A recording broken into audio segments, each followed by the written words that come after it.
right. Well, thanks everyone for coming for the first Sparse Summit. We've got a few speakers today. Basically, this is the beginning of like a series of summits we're having on different topics.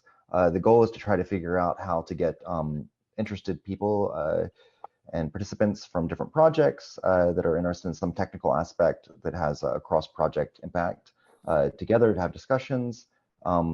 The beginning of the discussion today is just getting to know each other. Eventually, we might want to break into different working groups. There'll probably be some work to be done, which might be work that we can do with existing resources. We may need to like apply for new grants together. It's yet to be seen how this will take place. My thinking is that also that this is to implement what we might need to or want might be a long-term plan because it's going to impact several libraries and release cycles and things like that.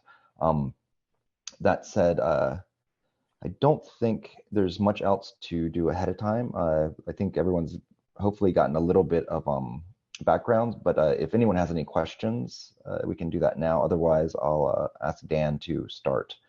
And there is now a link. So if anyone has any questions, and I'll see if the link's up. What's the link to? To the proposal that I think you'll be talking about. Do we want to just quickly introduce, does everyone know everybody, or do we just want to like quickly run through and say who we are? Sure, or we could just introduce yourself when you first speak, either way. That works too. Okay, so I'll add to the chat. It's now on the website, but there's a link to the proposal that I think Dan will be talking about. And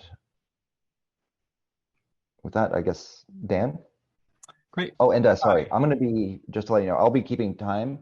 Ross will be taking notes, and Stefan will be participating in the discussion. So I will try to interrupt people and also try to call on people if people aren't taking turns nicely. But otherwise, I'll let things go. Sorry, Dan. Great. Thanks.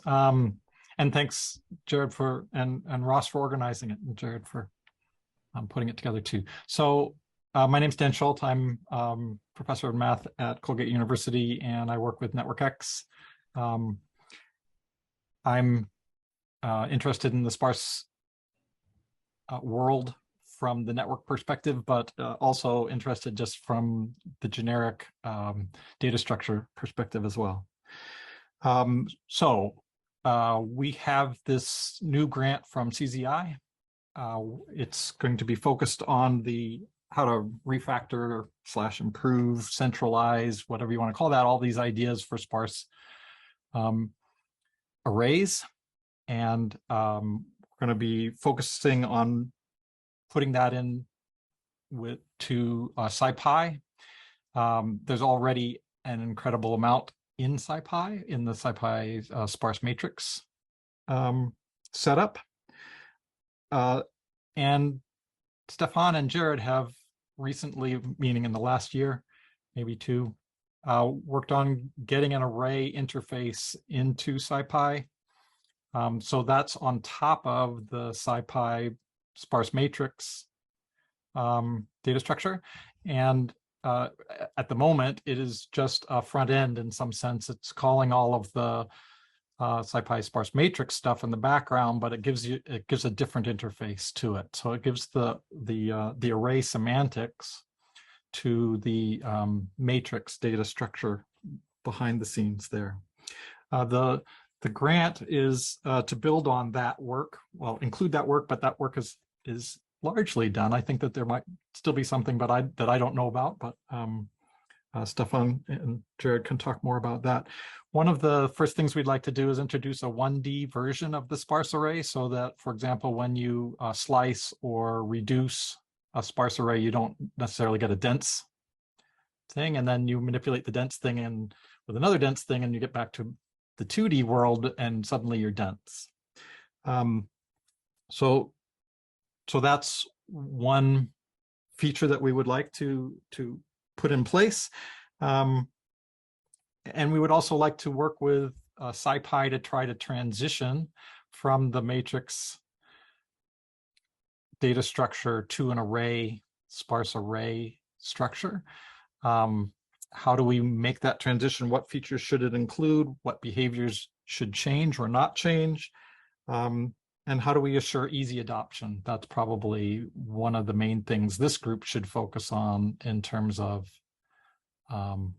that transition, is what's best for the downstream people using the sparse array to make it easy to transition to. The developer feedback will include meetings like this, as well as a document called a spec, or some sort of a design document to describe what's going on. What are our choices? Why we made those choices, and what were the considerations we made when we were creating those data structures. And then the other part of the grant is to help with adoption. So if there are packages, and there are packages that we envision using this, we will be using grant funds, meaning paying. We will be paid to help you make that into your package as well. So that's my overview of what the grant is proposing to do. And there we are. That's perfect. We're just around 4 minutes, so that's good. Thanks, Dan. So we'll be doing discussion at the end. So you can also, if you want to write a question down on your own paper, that's great, or add it to the HackMD for collection. Okay, the next speaker, where'd it go? Is it, I think it might be Hameer. I've lost my, got too many tabs open. Hameer. Okay. Hi. If someone else has screen sharing set up, I'd like them to go first, because I just set up Zoom on this machine and it doesn't have screen sharing permissions, so in the interest of time. Yep, sure. Ross, do you have the thing? I'm like a. Yeah, so next would be GraphBLAS. So either Jim or Erik, whoever. Oh, Jim, you're muted, looks like. Yeah, again, 4 minutes and I'll interrupt. I think you may have to make me a co-host. Okay, yeah. It's not letting me go.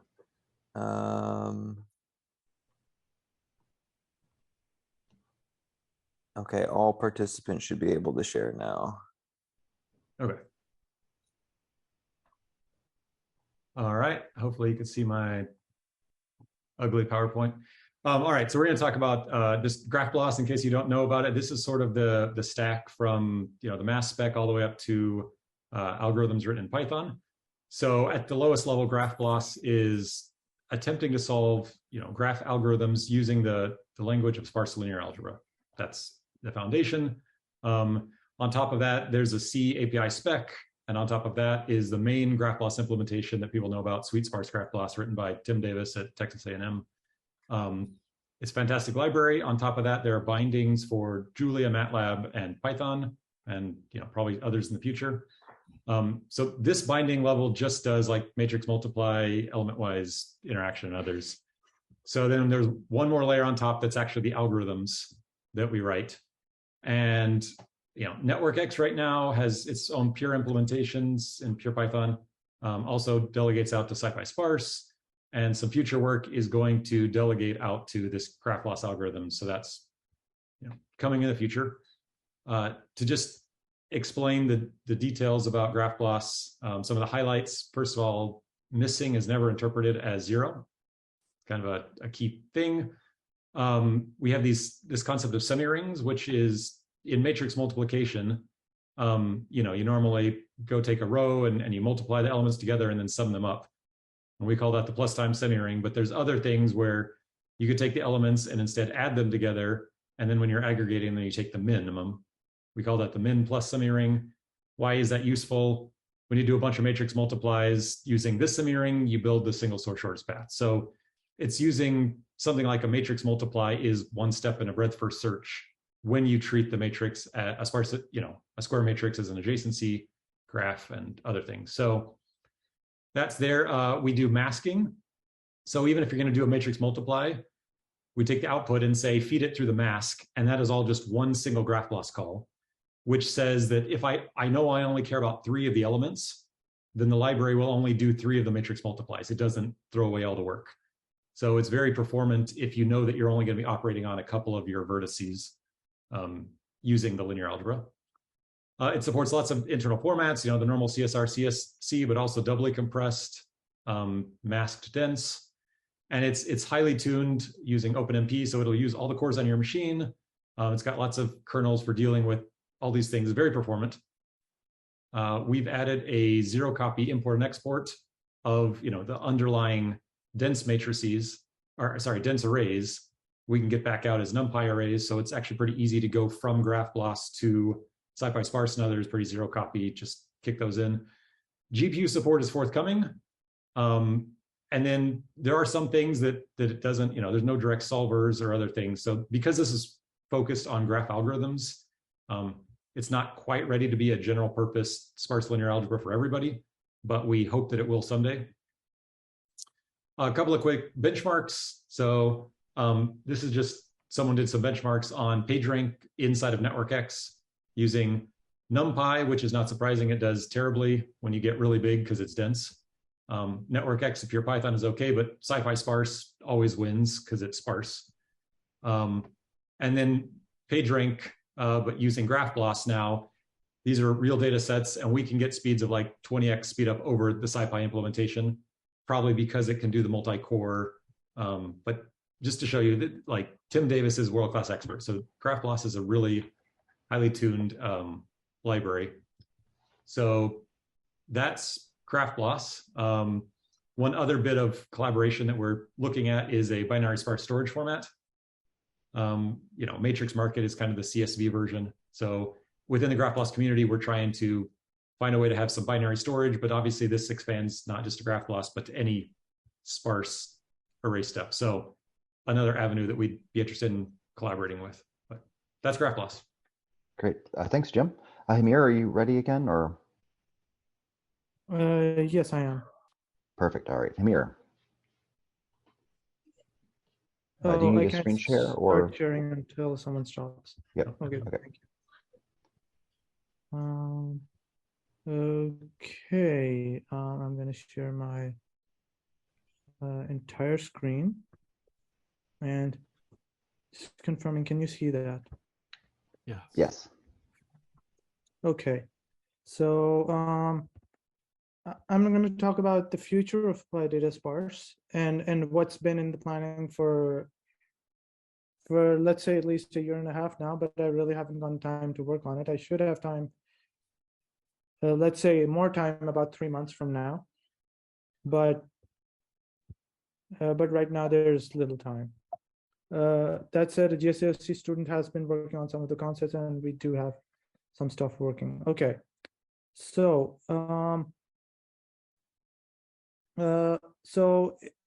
I in the beginning of this, I said it was optimality with simplicity. So what do I mean really by optimality? I mean optimal big O runtime and memory performance, in the sense that you will get no temporaries where they're avoidable. You won't be iterating over the inputs, outputs more than once where it is avoidable, and there will be no pointer chasing where it is avoidable, of course. We do not so far plan on having optimal scheduling performance, but because scheduling, well, it varies from microarchitecture to microarchitecture. Now, next, what do I mean by simplicity? So you could use, in theory, the NumPy API to achieve all of this. So, for example, like in GraphBLAS, Bellman-Ford is just one iteration of Bellman-Ford is just basically this line, and it will give you the optimal algorithm, assuming all of these are sparse arrays in the right structure. And MatMul is just simply, this one line. Again, we do not have this working, but we have an experimental, very WIP thing in progress. This has been done before in the C++ and dense array world, where Extensor was one of the amazing libraries, and where aiming to mirror that API in C++. And it has been done in the Sparse world, which is the tensor algebra compiler, which is Frederick Scholstad's group and Saman Amarsingh's group in MIT and Stanford, respectively. So they're focusing really on the generalization of these sparse algorithms and how to generate these kernels automatically. And my focus is how to bring it into a library rather than have C code gen. So as you may have noticed, we will need some form of code generation at runtime. That could either mean, libclang or liblvm just linked into the library. It could mean requiring a compiler at runtime. If we require a compiler at runtime, then a lot of the heavy lifting has been done too by the CPPYY project, for example, at root CERN. So all of the pieces exist. It's just implementation that needs to be done, and some, very conceptual implementation, theoretical. So the drawback to CPPYY, by the way, is that it has no wheels and no conda packages for Windows, which kind of makes adoption hard. So we're trying to figure out, a way around that, but I don't really see anything. One thing could be to just do LLVM code gen, but yeah, I'm not an expert at that. So yeah, that's basically it. You can reach me out at PyData. Hameer Abbasi Sparse is the WIP implementation if you'd like to look at it. And PyData Sparse is where we do the communication on Gitter mostly. So great. Thank you. Yep, thank you, Hameer. Yes. Isaac? Hey, let me get this going. And while he's doing that, it'd be also great if I get PDFs of these presentations. I got most of them, but if Hameer and Isaac want to send me, that'd be great. I appreciate it. Hey, so I'm Isaac. I'm here representing, everyone can see my slide. Cool. I'm Isaac. I'm here representing scverse, which is a collection of packages in Python for working with single cell data. I'm going to do a light overview of the data and then talk about our use cases. I think this is really much more high level and use case driven rather than like implementation on sparse library driven. So it's really like from a user perspective. So first, what is single cell data? Generally, it's high throughput assays, which we're able to get a readout for individual cells. This means you can have thousands to millions of cells where you have, say, genes measured. And so there's 20,000 genes, but you probably don't have all of those. Use cases here are to identify what kinds of cells are there in a sample, what states are they in, and maybe even dynamics. Why do we need sparse data for this? Well, the data itself is sparse. So if for RNA-seq, which is the most common form of single cell data, there's about 20,000 possible genes, but for each individual cell, you're only getting about 3,000 to 5,000 counts, most of which will be shared within genes. So the data is pretty sparse, probably about 90% zeros. As data set sizes increase, they are now starting to get over hundreds of thousands and millions.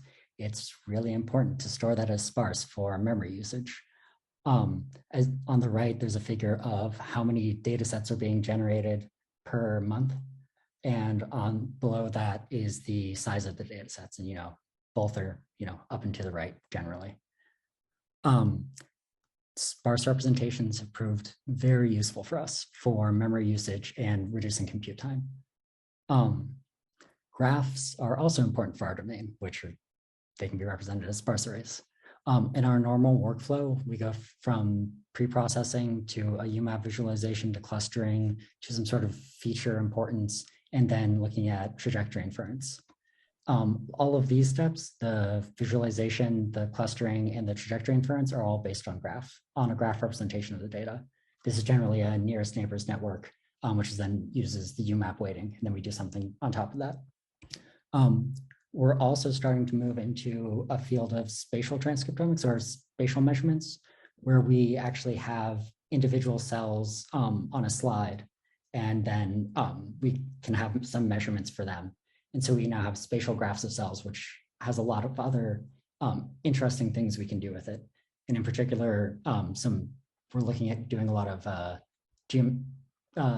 graph learning with things like PyTorch geometric on this, but also there's plenty of combinatorial statistics that we want to be doing on these. How do we handle sparse data right now? Well, we have this thing called an AND data, which is kind of a special case of an X-array data set, except we've special cased it to deal well with sparse data and to deal well with graphs, because X-array doesn't really work with either. This also has a on-disk representation, which can be either ZAR or HDF5, which can be used for out-of-core access on these sparse arrays, and is used also by some JavaScript libraries for visualizing the data inside of these. On the compute side, we specialize on a number of things, like we have a special PCA, which uses an implicitly centered sparse matrix. We also have a lot of number code for doing fast statistics on top of either graphs or arrays. What do we want out of sparse arrays in the ecosystem? Well, really, we'd like array API friendly ones, because it's kind of annoying to have to do all the special casing for the matrix API. Eventually, we'd like compatibility with X-array, and we'd really like our sparse data to work with Dask. One of our needs here is really consistent support throughout the ecosystem, and because we're using a lot of scikit-learn, because scikit-learn has great support for sparse data, but whatever thing we move to, we would like to also work with scikit-learn. We also want to have good support, or even better support than we already have, for out-of-core sparse arrays, which is why we're also talking with some of the the GraphBLAS Python people about how we can the binary format. That's it for me. Thanks. Great, thank you, Isaac. So Julian, the last speaker. Maybe I can go next, just because it segues so nicely after Isaac. It's just oh, I see. Yeah, slightly different area of genomics, but I have exactly the same things to say, kind of. Sure. I just don't have any slides because I didn't know about this until last night. But, okay, yes.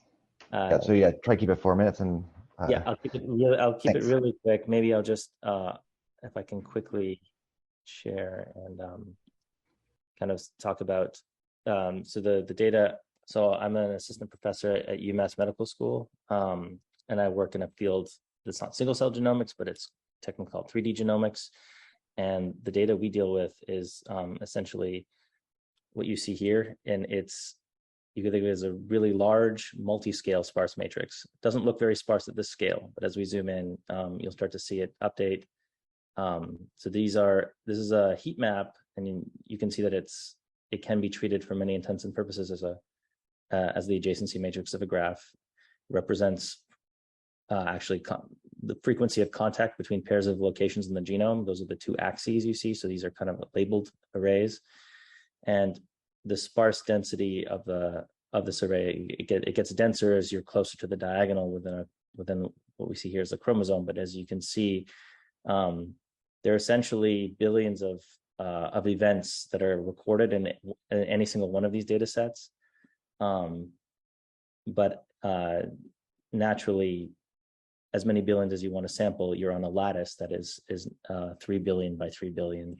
So it's always going to be a sparse matrix. And so we're doing many of the same we run into the same issues as in single cell. So we need to work on binary formats. So that's the browser you're seeing here is backed by a format very similar to AND data. It's also HDF5 and ZAR backed. It's basically modeling a sparse array using dense arrays, CSR, COO kind of style. We also have a huge need for out-of-core support and just tapping into a lot of these ecosystem tools, including things like GraphBLAS and PyData Sparse and Xarray. So yeah, I'll just keep it quick there. It's really just, like I said, we have a specific format here that's, you can kind of see it. It's essentially, we have the axes that label the array. You can think of it very similar to the way an Xarray works, an Xarray data array. it's implicitly symmetric, so we only store the upper triangle, and we index it in different ways, and both use it in both access it in a way that's amenable to sparse, sort of sparse formats. You can also do some sort of a tabular sort of data frame like representation where you can join on the annotations, as well as a dense array interface. But we're really looking for better Dask support and sparse algorithm support, and just improve the user experience. But I'll keep it at that for now. Great, thank you very much. And is it Nezar? Nezar, yeah. Nezar, nice to meet you. All right, Julien. Can you hear me properly? Or yes. Okay, perfect. Advanced portion of screen. What is this? Can you see my screen? It looks like Not yet. a gray line. It's black for me. Why is it making this? So I also have the PDF, so I could possibly someone else could share it. Wait. I think there's a problem. Yeah. Wait, I'm just going to. I think probably can I share now? Okay. Well, I can't share my screen, so can someone share the slides for me? With maybe Stefan or Ross, because I'm not sure mine works well either. The PDFs on the wait, I can send the link to the presentation. I send the link in the chat. Yes, it's right there as well. Yep. There's the link in the chat. I'm on the web client. So. I'll try. Okay. Thanks. Probably some problem with SC Linux for some reason, I guess. And while we're doing this, I'll also just mention, so it seems like there's a possibility that we will probably need many different types of sparse array libraries around for different domains. So I think one of the things we should also make sure we're doing is trying to develop things in parallel. So we have a shared API. So for users, they can switch between things easily. They might start an analysis with a really simple SciPy kind of setup, and then need to like upscale that to a more performant library. And so making that a very simple process would be great. Jared, I can't access the PDF from the link that you shared. Is it Google Doc? Go Docs. Huh. Wonder why you can't access it. That should be a public repo. I shared the Google Doc. Okay, yeah, I got the Google Doc. Okay, let me try.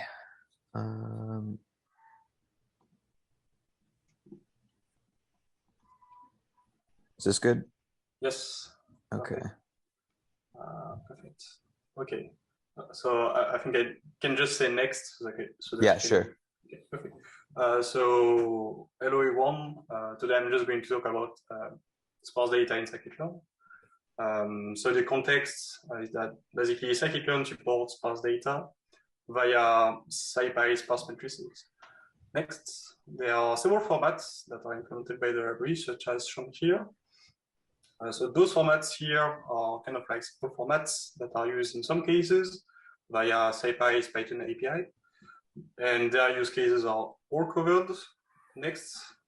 But there are two other formats such as C, SC, SCNSR that we use extensively in scikit-learn for column-wise processing and row-wise processing. They are used both by SciPy's Python API and dedicated low-level Python routines. I gave a few links if you want to have a look at. The slides are available online, and most of the machine learning algorithms and transformers within scikit-learn are using those use cases here. Those formats that can better be, whose use case can better be addressed. Next. So just to give an overview of the current work that we are going on, working on, and problem that we have is first we are working on a new set of solvers for generalized linear model. And we have this pattern here called the sandwich product, where X can be a matrix which is sparse and dense by block. We need efficient implementation both for Python and Python. And next, there's another pattern which is similar to the generalized matrix-matrix multiplication, but which works on pair of sparse and dense data sets here. So this is kind of like the general definition, and we need it to be working at the level of Python. So next, the point here is that we need efficient low-level implementation working on arrays for this kind of operation. Next, so we have several possible solutions. The first one is to recode everything in Python ourselves, so that there are a pro and cons, so that the implementations are perfectly suited for needs. Yet, Python has some restriction regarding types, infused types, and there's also an issue within that we are facing, which deals with internals of SciPy matrices that is in there. Next, there's another solution is to kind of like reuse SciPy's private C++ routines that are in there for years, that are efficient and stable, that do not have this problem with types, but that are not exposed publicly and that are not implementing all operations such as the sandwich products. And next, we have discovered, or Christian as a core developer of scikit-learn discovered the StabMat library, which supports similar operation on block of sparse and dense data. Still, there's no public C++ or Python API. This would add like a dependency, and there might be some kind of like data structure adaptation or formation that may be costly. Next, so can probably the next 2 times or another time just at the end. Yeah. So those are like the kind of proposition that we are like for discussion that we are suggesting for this summit. So here are kind of like our needs, high-level needs for NumPy and SciPy Python API, lower level needs such as things dealing with Python and multi-threaded implementation, question regarding indices and types. For example, would unsigned integer be supported, or are they supported?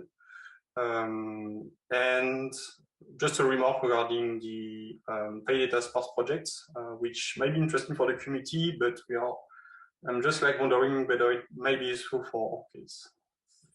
Next, last time, I think, thanks for your attention. That's it for me. Okay. Well, thanks everyone. So we have about, I think, 20 minutes for discussion, and I'd like to save the last 5 minutes to briefly decide what the next step is, which certainly would be at least one more meeting, but we might break into workout groups. So with that, does anyone have any questions or comments or discussion they would like to start?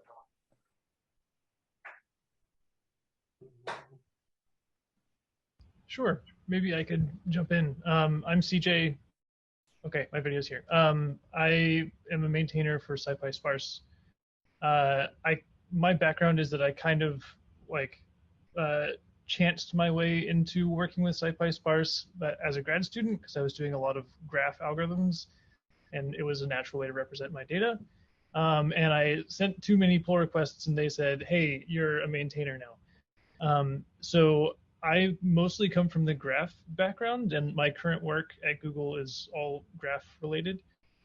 So I want to make sure that we have a reasonable representation of non-graph based algorithm use cases. But that aside, just a couple of the themes that I took away from these presentations were, like, the main one is like we only really use sparse representations for speed, right? So if you have a sparse matrix but it's not fast, why bother, right? There is another use case which I feel like people are not mentioning quite so much, which is like storing just really, really massive things that couldn't otherwise fit in RAM. And it feels like, to me at least, sometimes those are opposing concerns, right? Maybe I want to have a really memory efficient sparse layout, but that isn't the most efficient way to do my like algebra on it. This also comes back to trade-offs when we're representing things for like native code. It's really convenient to just assume that everything is using like one fixed integer kind for the data type of our indices. And like ideally we should only have like 64-bit float for our data and 64-bit int for our indices, and everything will be really nice. But one thing that SciPy has struggled with is trying to balance those needs across like, okay, well, what if I wanted to only store like 8-bit integers for my indices because I really like have too many indices to store. And we end up needing to generate separate code for each possible like combination of this index data type and this value data type. And if we want separate ones for like a CSR format where you might have a separate end pointer and indices array with maybe separate data types, like this really blows up our generated code size, which is yet another concern. So my perspective from SciPy Sparse point of view is like we want to support as much as we can within reason, and then let really like extreme needs be handled by special case like specialty libraries that support exactly I want only speed or I want only memory efficiency or something else, right, in that design space. And ideally we should all do it with the same API so that users can just say import sparse from XYZ and get that implementation that they need. All right, I'll stop talking now. A nice way to reflect user needs such as that is to gather representative benchmarks or examples. And as a group, I think that would be a useful target to share. I have a question about how possible do you think it is for there to be multiple implementations? And especially like if they have different binary representations, a lot of Python is gluing together things that expect gluing together things that expect a certain binary representation, whether it's like RPAC or Meekail or whatever. How do you think that'll work? Is that for me or for the group in general? I guess. Like I'm wondering where the limits are on the SciPy. Yeah, I mean, so we do kind of support like for each matrix format, right, is a completely separate layout of the data, right? And so we have separate routines for each of the matrix formats. And so to me, having multiple like backends is not too big of a deal, right? Like that's something we can handle. With also caveats that like a lot of the methods on the sparse matrix are delegated by first saying, okay, what am I? Do I have a dedicated routine for doing this operation? If not, can I fall back to converting to something else under the hood and then calling that? Which again, if you really like, if we wanted an entirely separate type, we probably wouldn't want to allow that kind of auto conversion, I guess. Mostly because like if I really care about speed and I'm using the matrix format for speed, I don't want to accidentally like fall back into the slow version. I don't know if this answers your question at all. I think it does a bit, but also it raises the question for me of like scientific Python has still had a hard time with getting dense arrays to be able to like swap out which one you're using. And I'm wondering if we haven't figured out that one yet, can we do it for sparse arrays? Or is that a reasonable like first goal? Yeah. As opposed to having one very fully featured implementation. It really depends on how much of the array API you're looking to support, right? Like supporting the most common 10 methods is relatively trivial. And I think the existing approaches for dense arrays have done that. Right, you can pretty much swap in ND array for Dask array, for X array, for like a bunch of these other things without too much effort. It's just when you get into more esoteric things in the corners of the APIs, things can fall apart. And that's certainly true for sparse matrices as well, right? And probably will be more true. One thing I think will really help, hopefully, is like the current SciPy sparse matrix format or matrix class is shackled by lots and lots of backward compatibility issues. I mean, for one, it's a matrix, right, instead of an ND array. And so I'm hoping that the nascent sparse array idea will be a way for us to say, like, we're going to set aside a lot of the old, right, and like move forward with like a clean slate and try to be more compatible, right, and return the correct shapes and the correct types for things that people would expect. And I think that should help a lot. So I'm not sure if this is useful, but a couple of things that I think might help us is, so I'm curious, it seems like ZAR came up a lot, and then X-Array came up a lot. And I know I don't know as much about ZAR, but I know the X-Array developers currently can't support SciPy sparse matrices because they support the array API. So maybe, targeting a couple specific consumers of them, these sparse objects, and then making sure that the different libraries all do what those need, might be a nice way to think about that. And so I'd be curious if people could say more about ZAR and if ZAR should be brought into this discussion more. I know they're thinking about a new updated version of the format, so it might be worth talking to them sooner or later if that's something we need to do. I'm going to talk to them like next week or week after next about whether the new format should be aware of sparse or not. Because right now we're just using it where the format ZAR doesn't need to be aware of sparse at all. But I think it's whether you can have a concept of offsets built into ZAR or not is very important here. And whether an array is contiguous, like one data type. So I don't want to derail the conversation you're having, but it might be, if it's useful to have some of the rest of us join the conversation as just a interested group, please let us know. Maybe Ross or Dan or Stefan or some other people might be potentially interested. But yeah, I don't want to stop the discussion you're having. It's just if it might be more useful, let us know. I'll just chime in again echoing what Isaac's use case, because I think history is the same. So we started with HDF5, which again is just an dense ND array storage mechanism, and we just modeled a sparse array using, so it's really just CSR or COO. It doesn't. So the one that I made is actually both, because if you just use single 1D arrays to store your row, column, and data, and if it's sorted, then the row values just get compressed to being almost nothing. So they're there, but we also have the index point, the IND pointer index as well. And ZAR is great because it overcomes a lot of the issues of dealing with the HTML5 library and generalizes the storage backends you can now use. And so that's really the one of the big attractions of it, that we're able to even index HDF5 files in the cloud, which was very difficult to query cloud-based arrays with libhdf5.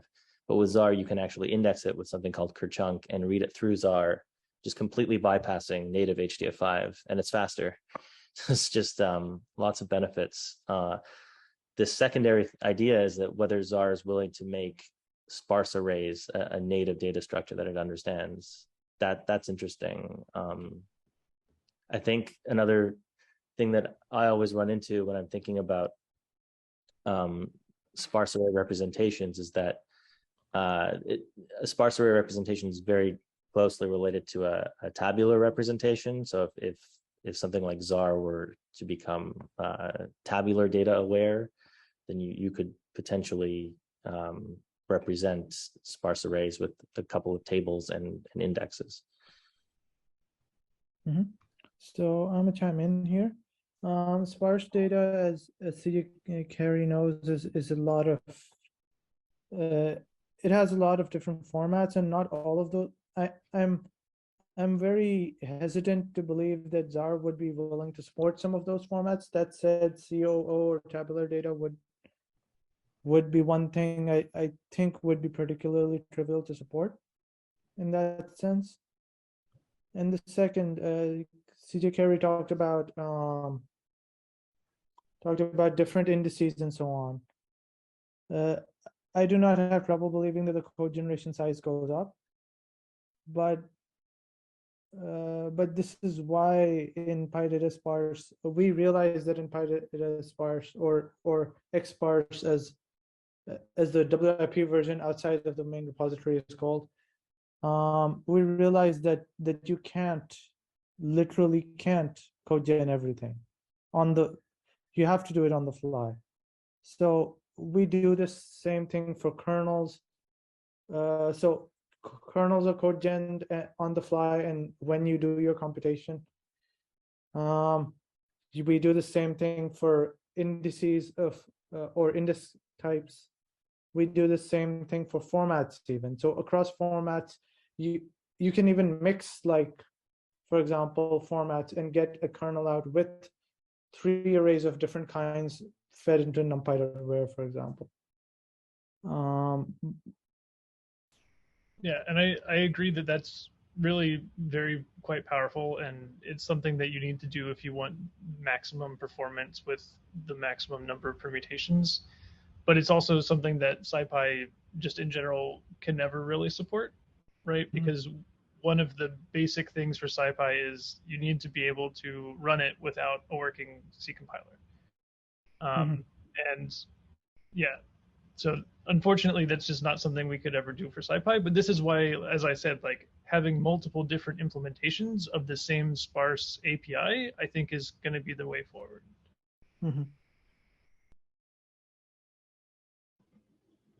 So we've got about 5 more minutes of discussion just to get people's attention, but yeah.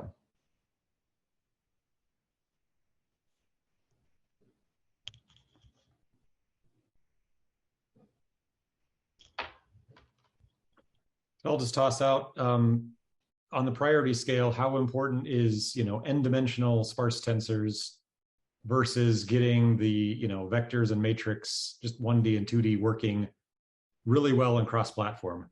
Because, with all the different dimensionalities, like n-dimensional is just yet another dimension that adds lots of challenges. Now there's, again, another explosion of how do you generalize CSR and CO? Do you just stick with COO?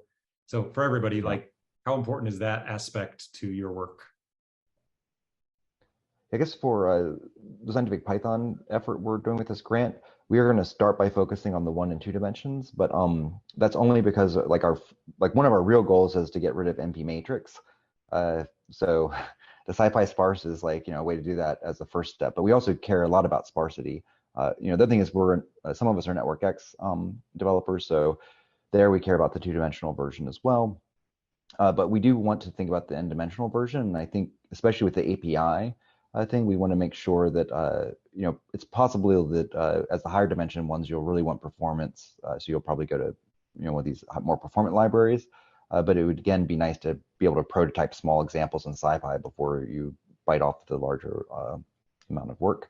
It also seems that like CJ, we had a discussion with CJ Carey a while ago, and there was a bunch of other things which I hadn't thought of, which was maybe for these n-dimensional arrays, it's not entirely sparse. Maybe it's only certain dimensions are sparse. So I think we also might want to think about more exotic objects where you're not just a sparse n-dimensional array, but you're a sparse, dense n-dimensional array of some sort. And I haven't really got that in my head yet, but I think the other thing that I think CJ brought up is that we've kind of got a graph focus here. And so we probably want to think about non-graph consumers of these objects to really think through the higher dimensions. So I think over the next year, as we're doing progress in this area, I think it would be really helpful for us to come up with the people that need these higher dimensional objects. Hameer already may have some examples of those. Do you have any comments? I do. So the work on Taco and the work on XSparse, it does natively support n dimensions, and it does by breaking it up into, like you said, a dimension can be dense or sparse, but even within Sparse, it can have a variety of different things. So one dimension can be, for example, like a dictionary dimension. Another one can be an indices and in pointer dimension, because for dense, you don't really need to store any metadata. And there's at least like 6 variations of this that the Taco team have identified that actually cover almost all major SciPy formats natively. If you include these 6 one-dimensional formats, and then you can combine them into different n-dimensional formats or 2-dimensional formats.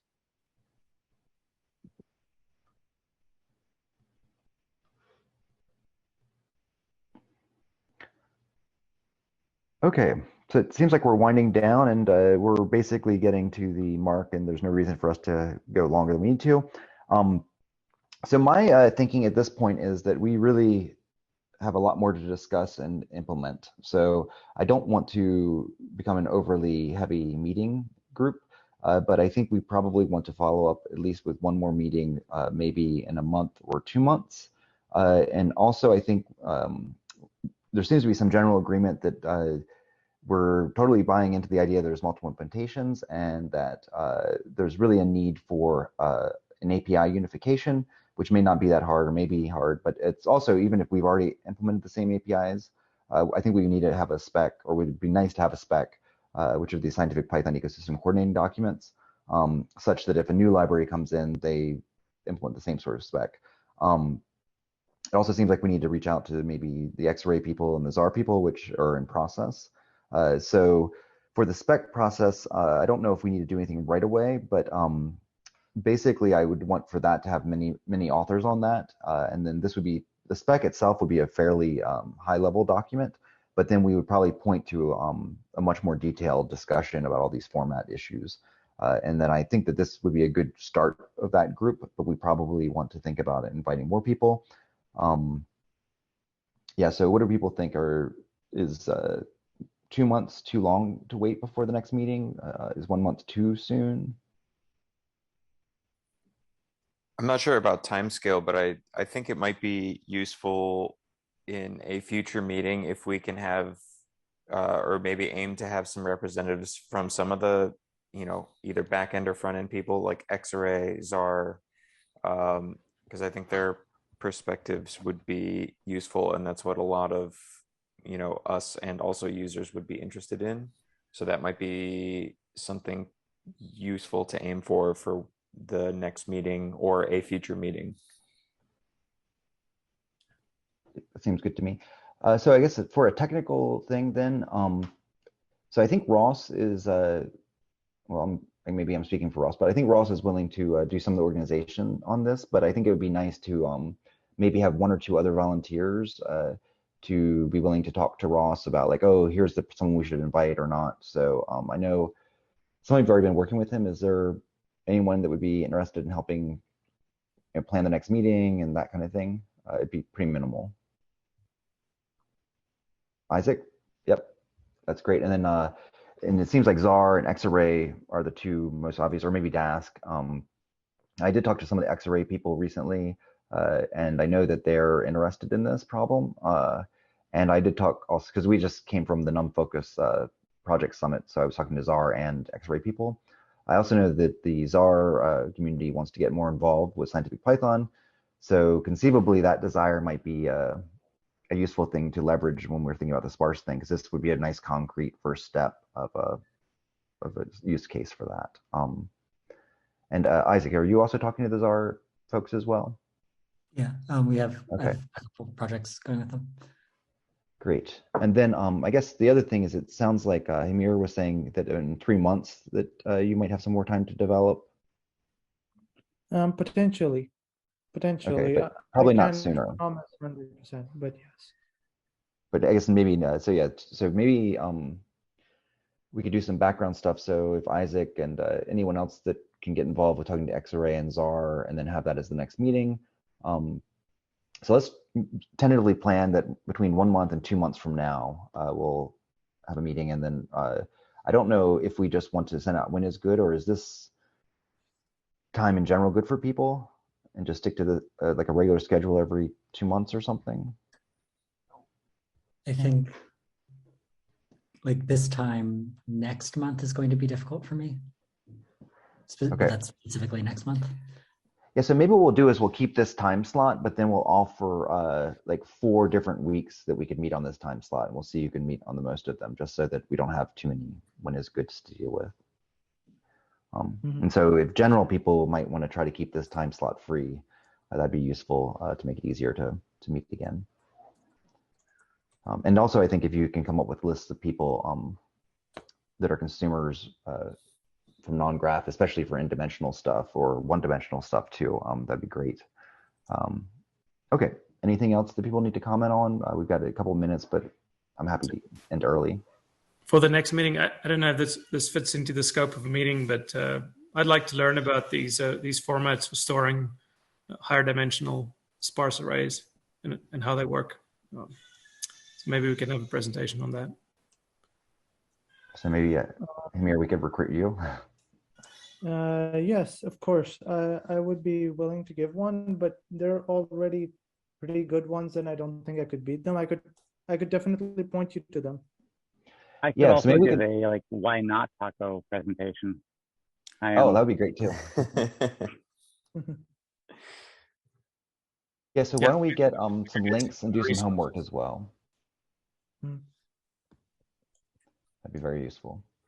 Also, I think I'll send out a follow-up, you know, whether probably not as much as a survey, but just like to get feedback about what we could, you know, topics for the next meeting. Also, you know, how well the organization worked for this one, whether or not we think this is going to be useful or if a different format would be better.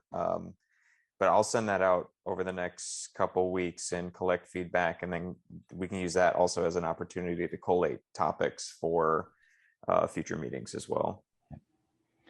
Yeah, and our definite interest is to move meetings away from just pure discussion toward like work. So I'm hoping that's what everyone here is excited about, is the work. Okay, thanks everyone. Have a great week, and this meeting we'll clean up and put on YouTube and put some notes up, and we'll be updating things. You also get some emails about it when is good, and we look forward to talking to everyone soon. Thank you. Thank Thank you. you. See you. Good to see you all.